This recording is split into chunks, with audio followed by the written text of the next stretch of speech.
Hello সুন্দরী, চুলে খুশকি নিয়ে সমস্যা? চিন্তা করো না, আজ দেখাবো 5টি সহজ ঘরোয়া টিপস।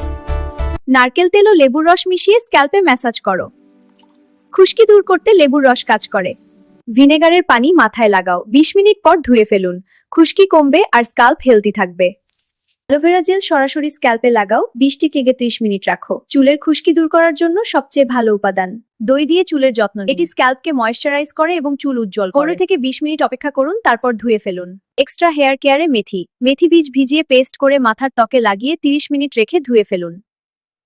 পর্যাপ্ত পানি খাও, প্রোটিন এবং ভিটামিন সমৃদ্ধ খাবার খাও। খুশকি কমবে আর চুল হবে স্ট্রং। আজ থেকেই এই রুটিন শুরু করো আর পেয়ে যাও খুশকি মুক্ত চুল। আরো টিপসের জন্য ফলো করো। তোমাদের কোনো কোয়েশ্চেন থাকলে বা আমার কাছে বলার মতো মনে করো, কমেন্ট করে জানাতে পারো, আমি অবশ্যই উত্তর দিব। আর যদি আরো সুন্দর বিউটি টিপস আর সলিউশনস পেতে চাও, চ্যানেলটা সাবস্ক্রাইব করে রাখো।